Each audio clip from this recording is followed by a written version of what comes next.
नमस्कार प्यारे साथियों, स्वागत है आप सभी का तिलक एजुकेशन के इस ऑनलाइन प्लेटफॉर्म पर। मैं हिमांशु मित्तल आप सभी का आज के इस सेशन में हार्दिक स्वागत करता हूं। दोस्तों, विज्ञान और गणित की शिक्षण विधियों की इस श्रृंखला में हमने काफी कुछ सीख चुका है और आज एक ऐसी विधि के बारे में हम डिस्कस करने जा रहे हैं जो पढ़ने के लिए बहुत बेहतर है। साथ ही वह विधि आपको न सिर्फ पढ़ने और पढ़ाने दोनों में काम आएगी। तो आप सभी का विज्ञान और गणित की शिक्षण विधियों की इस श्रृंखला में आप सभी का अभिनंदन है। दोस्तों, हम मेथड्स के बारे में चर्चा कर रहे थे और जो लास्ट क्लास थी उसमें हमने खोज विधि, जिसे आप ह्यूरिस्टिक विधि भी बोल सकते हैं, उसके बारे में हमने बहुत अच्छे से डिस्कस किया था। साथ ही हमने प्रोजेक्ट विधि के बारे में भी जाना था कि प्रोजेक्ट विधि क्या होती है और इस विधि के माध्यम से किस प्रकार शिक्षण करवाया जा सकता है। इन विधियों के बारे में हम पढ़ चुके थे। तो दोस्तों, आज हम एक ऐसी विधि के बारे में पढ़ने जा रहे हैं जिसका नाम है विक्रमित अनुदेशन विधि। अभिक्रमित अनुदेशन विधि प्रोग्राम इंस्ट्रक्शन विधि है और ये एक ऐसी विधि है, जैसा कि मैंने आपको बताया, कि इस विधि के माध्यम से आप खुद पढ़ भी सकते हैं और जब आप किसी चीज को खुद पढ़ सकते हैं, उस तरीके से आप पढ़ा भी सकते हैं। ठीक है, जैसा आपने पढ़ा वैसा पढ़ा दिया। तो दोस्तों, बहुत इंटरेस्टिंग विधि है। मेरे साथ लास्ट तक बने रहिएगा। काफी कुछ सीखने को आपको आज की क्लास में मिलने वाला है। तो दोस्तों, अभिक्रमित अनुदेशन विधि बड़ी ही इंटरेस्टिंग और एग्जाम में काफी क्वेश्चन इस विधि से पूछे जा चुके हैं और आगे भी पूछे जाएंगे। तो देखिए दोस्तों, अभिक्रमित अनुदेशन विधि एक ऐसी शिक्षण प्रक्रिया है जिसमें पाठ्य सामग्री को छोटे छोटे भागों में तोड़कर, ठीक है, आपको किसी चीज को यदि पढ़ना है तो उसको आपने छोटे छोटे भागों में तोड़ दिया। उन छोटे छोटे भागों में तोड़कर तार्किक क्रम में आपको प्रस्तुत किया जा रहा है और छात्र प्रत्येक फ्रेम पर सक्रिय प्रतिक्रिया देता है। ठीक है, आपने किसी भी चैप्टर को या किसी भी टॉपिक को यदि आपको पढ़ाना है तो उसको आपने क्या किया, एक छोटे छोटे भागों में उसको तोड़ दिया, फ्रेम्स में बना दिया। फिर प्रत्येक फ्रेम पर आप बच्चों से क्वेश्चन पुटअप कर रहे हो और बच्चा उसका आंसर दे रहा है। तो देखिए साथ दोस्तों, एक तो छात्र सक्रिय प्रतिक्रिया दे रहा है, इसका मतलब वो एक्टिव है। ठीक है, और यहीं से आप अंदाजा लगा लीजिए, यदि छात्र एक्टिव है तो लिंक करने की कोशिश कीजिए, क्लास के अंदर अनुशासन रहेगा। दूसरा, इसमें छात्र की भागीदारी रहेगी। ये नहीं है कि आप खुद सब कुछ खुद कर रहे हो, छात्र एकदम बिल्कुल इनएक्टिव होकर, ठीक है, सुन रहा है, वो चीज नहीं होगी। जिससे उसका अधिगम लगातार मूल्यांकित, सबसे मेन चीज यही है दोस्तों इस विधि के अंदर, कि एक ऐसी विधि जिसमें आप जिस समय बच्चों को पढ़ा रहे हो उसी समय उसका मूल्यांकन कर रहे हो, उसी समय उसको आप मूल्यांकन कर रहे हो कि बच्चे को समझ में आ रहा है या नहीं आ रहा है। सबसे मेन चीज इस विधि की, और एक ही ऐसी विधि है जिसमें आप तुरंत बच्चे का पता लगा सकते हो कि बच्चे को समझ में आ रहा है या नहीं आ रहा। आगे बढ़ते हैं दोस्तों। अभिक्रमित अनुदेशन का अर्थ क्या है? ठीक है, ये अभी आपको समझ में आना चाहिए। कि शिक्षण सामग्री को पूर्व नियोजित एवं क्रमिक रूप में प्रस्तुत करना।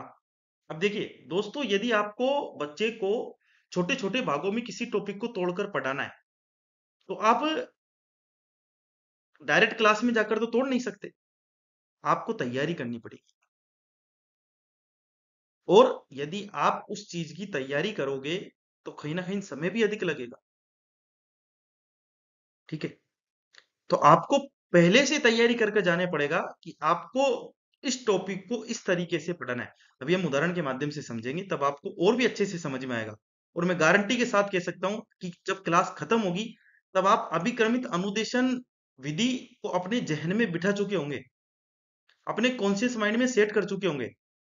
इस चीज का वादा है मेरा आपसे।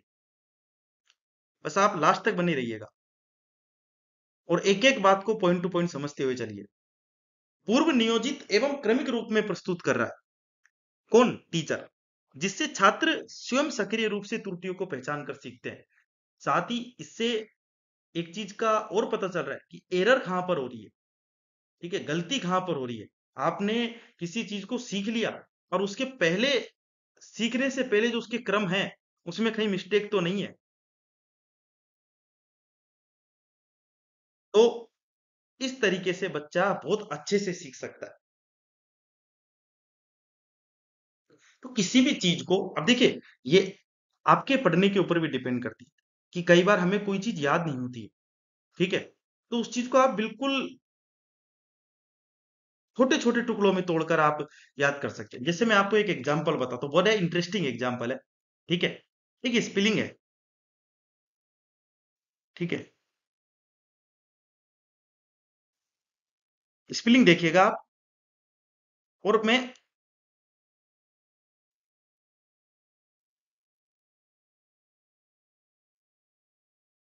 स्पेलिंग है एसेसिनेशन। ठीक है?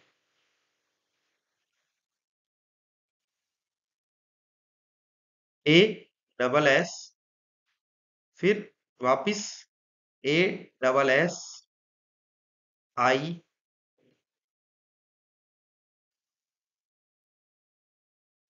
N A T I O N.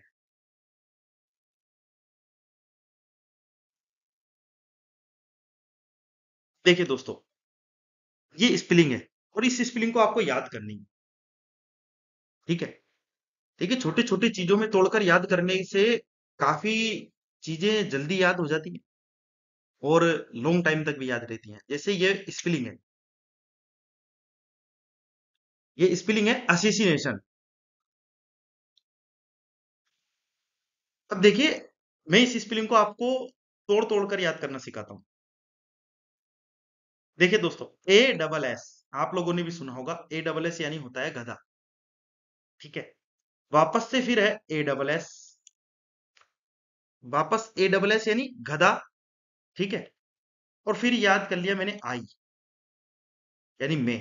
और फिर याद कर लिया मैंने नेशन। तो मैंने कुछ इस तरीके से याद किया कि गधा, गधे के पीछे गधा, और गधे के पीछे मैं, और मेरे पीछे पूरा नेशन यानी देश। और ये स्पेलिंग मुझे एकदम कंठस्थ याद हो गई। और इस स्पेलिंग का जो मीनिंग होता है वो होता है राजनीतिक कारण से हत्या।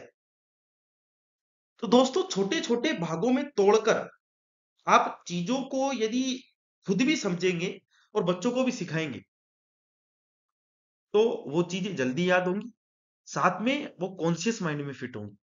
तो मुझे लगता है कि आप अब इस चीज को समझ गए होंगे, किस तरीके से हमें बच्चों को एक सिस्टमेटिकली रूप में बच्चों के सामने प्रस्तुत करना है, छोटे छोटे भागों में तोड़कर। ठीक है? अब इसकी प्रमुख विशेषताएं देखिए। पाठ्य पुस्तक, पाठ्य वस्तु छोटे छोटे पदों में विभाजित होती है इस विधि से, यदि आप सिखा रहे हैं। प्रत्येक पद तार्किक क्रम में पूर्ववर्ती पद से जुड़ा रहता है। ठीक है? यदि आप बच्चे को नेक्स्ट स्टेप सिखा रहे हो, तो वो नेक्स्ट स्टेप है, वो पहले वाली स्टेप से कनेक्टेड होनी चाहिए। ये नहीं है कि आपने उस स्टेप को सिखाने के लिए बीच में कोई स्टेप छोड़ दी।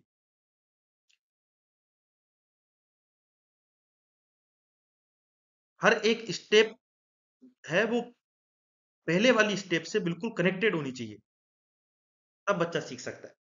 तो विद्यार्थी पद का अध्ययन कर उत्तर देता है, ठीक है, और तत्काल सही और गलत उत्तर की सूचना पाते हैं। जैसा कि मैंने बताया ना आपको कि जैसे ही आपने बच्चों से पूछा कि ये सही है, वो रिप्लाई करेगा। आपने आंसर किया, क्वेश्चन किया और अब उसने आंसर किया, और यदि उसने सही आंसर कर दिया तो आपको पता चल जाएगा कि ये आंसर सही है, और यदि उसने गलत आंसर किया तो भी पता चल जाएगा। तो आपको फीडबैक मिल गया साथ के साथ, ठीक है। इसमें छात्र अपनी गति से आगे बढ़ता है, स्वगति से। टीचर फोर्स नहीं करता है, एक एक चीज को वो स्वगति से सीखता हुआ जा रहा है, और आपको भी बच्चे को उसी तरीके से एक एक चीज को सिखाना है। तो दोस्तों, ये विधि आपके बहुत काम की विधि है, और इसी तरीके से आप एक एक चीज को स्टेप बाय स्टेप पढ़ते हुए जाइए।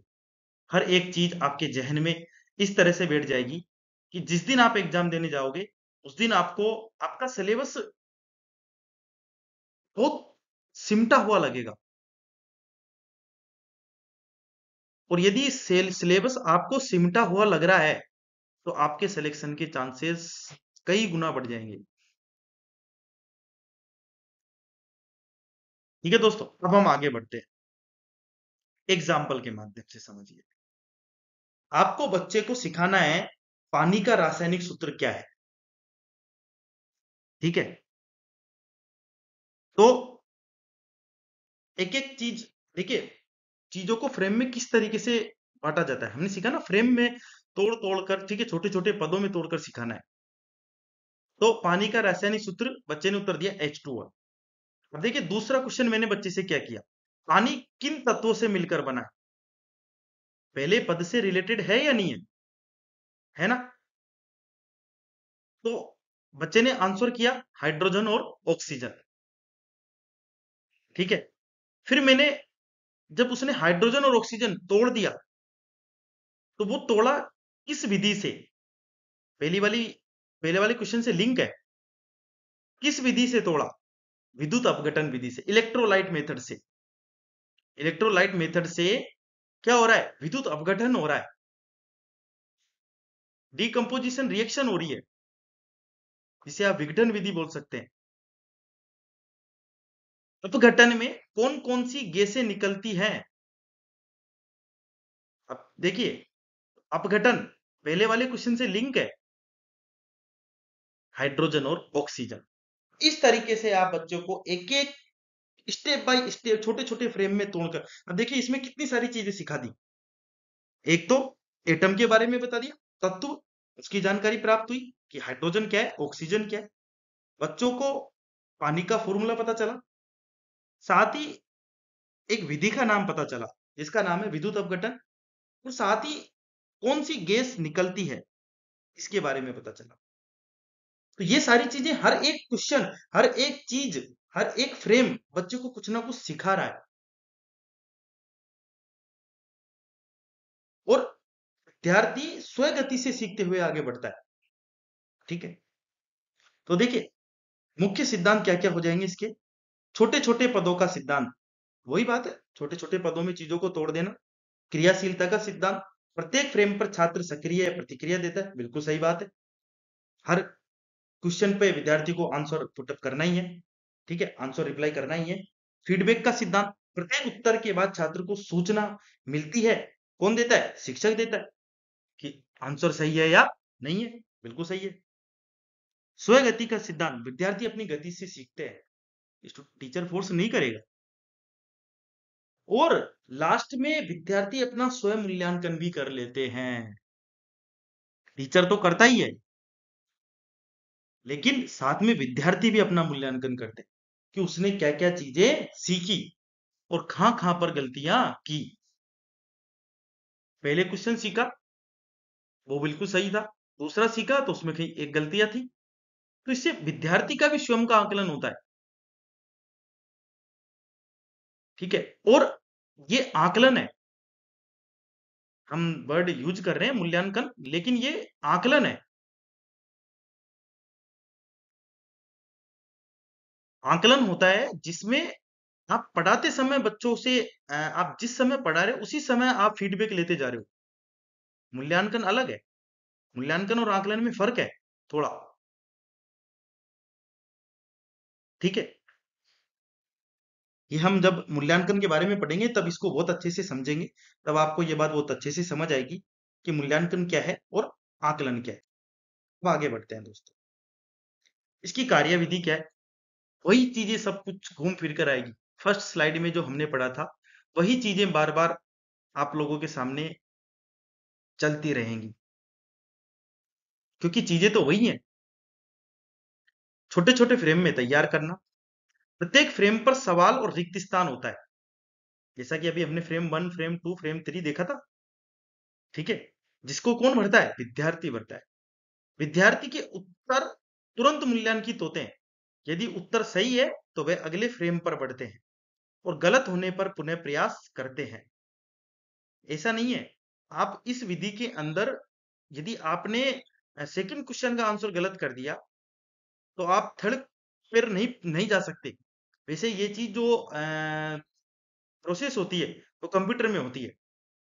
ठीक है। अभिक्रमित अनुदेशन विधि एक तरीके से कंप्यूटर पर सिखाई जाने वाली ही विधि है। ठीक है। तो इसमें विद्यार्थी अपने उत्तर जब तक सही नहीं देगा तब तक वो अगले फ्रेम पर बढ़ नहीं सकता। ठीक है। और गलत होने पर वह पुनः प्रयास करते हैं और यह प्रक्रिया तब तक चलती रहती है जब तक सही उत्तर नहीं मिल जाता।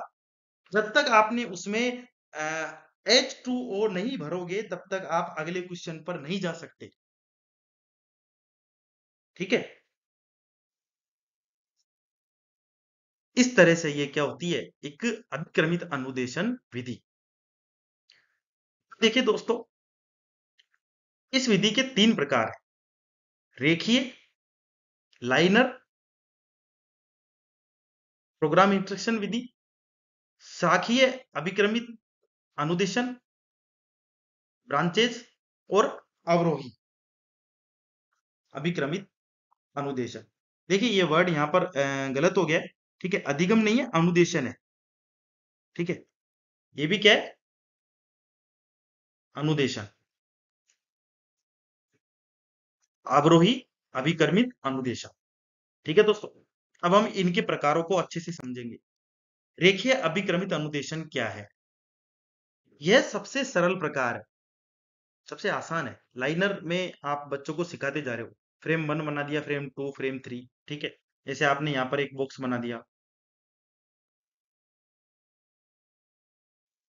ठीक है। फिर सेकंड बॉक्स बना दिया। ठीक है। लाइनर है। ठीक है। फिर थर्ड बॉक्स बना दिया। ठीक है। और ये फिर फोर्थ बॉक्स। इस तरीके से आपने बॉक्स बना दिए। तो बच्चे को आपको क्या सिखानी है? गिनती सिखानी है। तो बच्चा यहाँ पे क्या लिखेगा? 1 लिखेगा। यदि बच्चे ने यहाँ पे 2 की जगह 3 लिख दिया, ठीक है, तो एरर आ जाएगा और फिर ये क्या हो जाएगा? गलत हो जाएगा। फिर बच्चे को यहाँ पर क्या लिखना पड़ेगा? 2 लिखना पड़ेगा। जब तक वो 2 नहीं लिखेगा तब तक वो फ्रेम 3 पर आगे नहीं जा सकता। ठीक है। फिर बच्चा यहाँ पर क्या लिख दिया? 3 लिख दिया। 3 लिख दिया तो वो बच्चा कहाँ चला गया? आगे चला गया। ठीक है। और आगे जाने के बाद उसने 4 की जगह यहाँ क्या लिख दिया? 5 लिख दिया। 5 लिखते ही ये क्या हो गया? गलत हो गया। ठीक है। इस तरीके से आप बच्चे को सिखा सकते हो। तो यह सबसे सरल प्रकार है जिसमें सभी विद्यार्थी एक समान क्रम में फ्रेम को पार करते हैं। प्रत्येक फ्रेम के बाद प्रश्न पूछा जाता है। सही उत्तर मिलने पर छात्र अगले फ्रेम पर आता है। यदि उत्तर गलत है तो दोबारा प्रयास करना पड़ेगा और इन सभी के लिए एक ही रास्ता होता है, कोई विकल्प या शाखा नहीं होती। ठीक है। आपको 1 है तो 1 से 2 पर ही जाना है और 2 से 3 पर जाना है। ये नहीं आप डायरेक्ट 3 पर चले गए।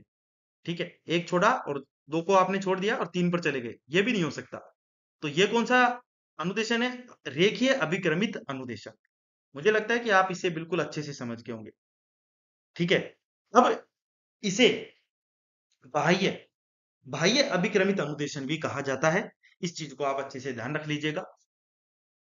साकित अभिक्रमित अनुदेशन को आंतरिक या बहुविकल्पी अभिक्रम भी कहते हैं और इसे बाह्य अ, अभिक्रम भी कहा जाता है। इसको भी आप बिल्कुल अच्छे से ध्यान रखिएगा। ठीक है।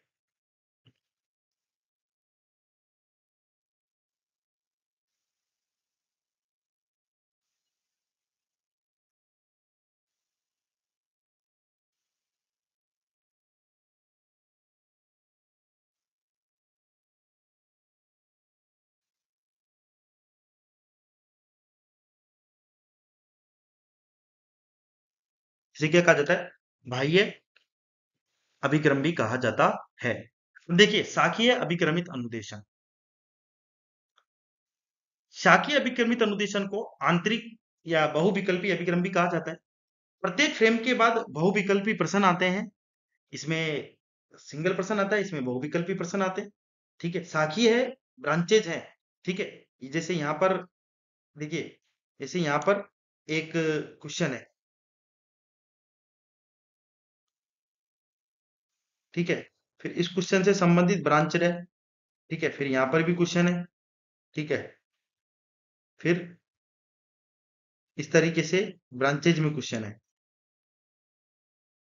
ठीक है, प्रत्येक फ्रेम के बाद बहुविकल्पी प्रश्न आते हैं। सही उत्तर पर छात्र आगे बढ़ता है, गलत उत्तर पर उसे वापस से उपचारात्मक निर्देश मिलते हैं। उपचारात्मक, निदानात्मक, इन सब चीजों को हम बहुत अच्छे से समझेंगे। ठीक है, उपचारात्मक क्या होता है, रेमेडियल टीचिंग, उसमें हम इन चीजों को पढ़ेंगे। ठीक है दोस्तों, फिर उसे पुनः वापस फ्रेम पर लौटता है। छात्र त्रुटियां पहचान कर उन्हें सुधारने का अवसर मिलता है। देखिए, आपने अपने जीवन में यदि कोई गलती कर दी, तो आपको वो गलती हमेशा याद रहेगी। जैसे आप सिलेक्शन में एक क्वेश्चन से बाहर हो गए और वो क्वेश्चन आपको आता था, वो आपको जिंदगी में आप कभी नहीं भूल सकते उस क्वेश्चन को। ठीक है दोस्तों, वो बड़ा दर्द देने वाला क्वेश्चन होता है। और जो भी साथी लास्ट 2022 जो रीड था, उसमें यदि एक क्वेश्चन से रह गए हैं, वो इस दर्द को समझ सकते हैं। आगे बढ़ते हैं दोस्तों। विद्यार्थियों को अपनी गति और जरूरत के अनुसार आगे बढ़ने की स्वतंत्रता मिलती है। मैंने बताया कि इसके अंदर छात्र अपनी गति से ही सीखता है। ठीक है दोस्तों, अब हम आगे बढ़ते हैं। अवरोही अभिक्रमित अभिक्रम।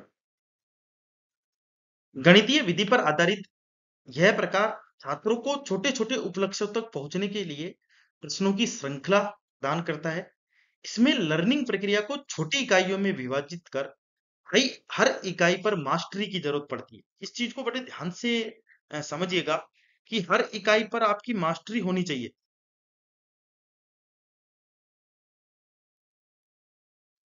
ठीक है, हर इकाई पर आपको हर इकाई में टैलेंटेड होना पड़ेगा, तब जाकर आप आगे बढ़ोगे। शिक्षक प्रत्येक उपलक्ष्य के लिए समस्या आधारित या अभ्यास प्रश्न प्रस्तुत करता है और छात्र मास्टरी हासिल करके अगली इकाई पर जाता है। प्रत्येक उपलक्ष्य के लिए समस्या आधारित या अभ्यास प्रश्न प्रस्तुत करता है प्रत्येक टॉपिक पर, और फिर छात्र उसमें मास्टरी हासिल करके ही अगली इकाई पर जाता है। तो दोस्तों, इस तरीके से इसके 3 प्रकार हैं, रेखीय, शाखीय और अवरोही अभिक्रम। अब इसके लाभ देख लीजिए। शिक्षार्थी अपनी गति से सीख लेते हैं, जिससे व्यक्तिगत विभिन्नताओं का ध्यान रखा जाता है। प्रत्येक वस्तु छोटे-छोटे पदों में बटी होती है, जिसे समझना और सीखना भी आसान होता है। प्रत्येक क्वेश्चन पर एक उत्तर मिलता है, जिससे फीडबैक मिल जाता है, गलतियां सुधर जाती हैं। शिक्षक को भी संतुष्टि मिलती है, छात्र को भी संतुष्टि मिलती है। इसमें शिक्षक तो एक्टिव है ही, साथ में विद्यार्थी ज्यादा एक्टिव है।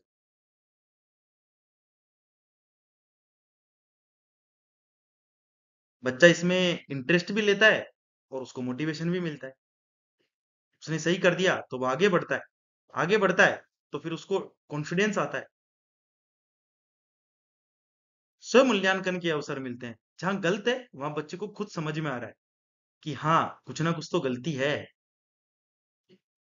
जिससे उसका कॉन्फिडेंस लेवल क्या होता है, बिल्ड होता है। कक्षा में अनुशासन, मैंने बताया आपको, यदि जब हम फर्स्ट पे डिस्कस करते जा रहे थे, तब मैंने बताया आपको कि आप लिंक कर कीजिए चीजों को, तो मैंने बताया कक्षा में अनुशासन भी रहे। यदि छात्र एक्टिव है तो तो मुझे बार-बार इन चीज़ों को आपको बताने की ज़रूरत ही नहीं पड़ेगी। कुछ चीज़ें हैं, हर विधि के अंदर सिर्फ़ 4-5 चीज़ें ले देकर हैं, बाकी सब चीज़ें एक-दूसरे से लिंक्ड हैं। हर चीज़ एक-दूसरे से जुड़ी हुई है। पूरी टीचिंग मेथड जुड़ी हुई है और ना सिर्फ़ साइंस, मैथ की, बल्कि हिंदी, इंग्लिश और जितनी भी सब्जेक्ट्स हैं, सबकी टीचिंग मेथड्स एक जैसे हैं।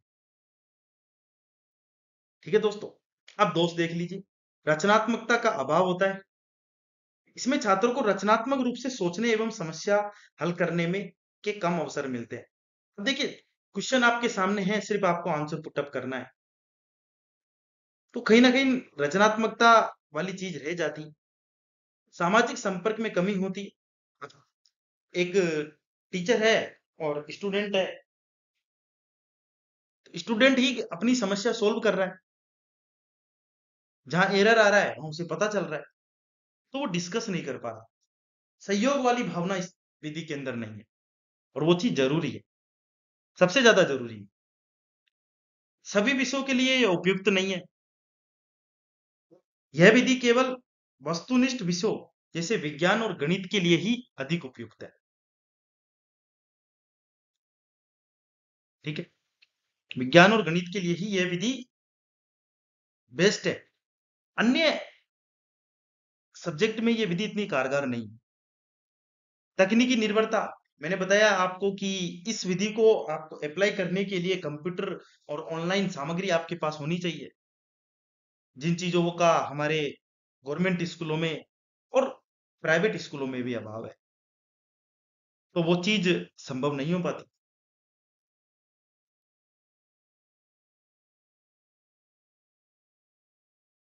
इस वजह से ये चीजें पीछे रह जाती। तो कहीं ना कहीं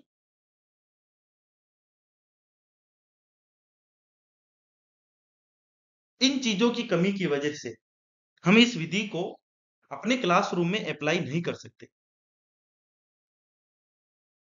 लेकिन बड़े काम की विधि है।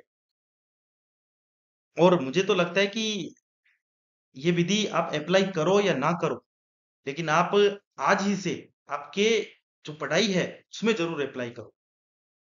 अब हर चीज को छोटी छोटी चीजों में तोड़ तोड़ के पढ़ना स्टार्ट करो, चीजें याद भी ज्यादा रहेंगी, साथ ही हर एक चीज आपको सिस्टमेटिकली समझ में आएगी। ठीक है, तो दोस्तों आज हमने सिर्फ एक ही विधि पर चर्चा की, क्योंकि यह विधि अपने 3 प्रकार और लेकर चलती है।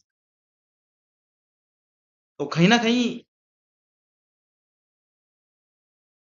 वो चीज़ वही वाली बात है कि बहुत सारी हो जाएगी। हम छोटे-छोटे टुकड़ों में यदि चीज़ों को लेकर बढ़ते हुए चलेंगे, तो एक-एक चीज़ सीख भी पाएँगे और समझ भी पाएँगे। तो दोस्तों, आज की क्लास आपको कैसी लगी? आप अपना एक छोटा-सा समय देकर ज़रूर बताइए और अपने दोस्तों के साथ क्लास को ज़रूर शेयर कीजिए, ताकि हमारा भी मोटिवेशन बढ़े और आपके लिए एक बेहतर, सुव्यवस्थित जो कंटेंट है, वो मैं आप लोगों के लिए लेकर आता रहूँगा और इसी तरीके से हम चीज़ों को पढ़ते हुए रहेंगे। आप सभी का बहुत-बहुत धन्यवाद दोस्तों। आप मेरे साथ लास्ट तक बने रहे। चैनल को लाइक, शेयर और सब्सक्राइब करना ना भूलें। नेक्स्ट क्लास में एक नए टॉपिक के साथ, एक नई ऊर्जा और जोश के साथ आप लोगों से मुलाकात होगी। तब तक के लिए धन्यवाद। जय हिंद, जय भारत।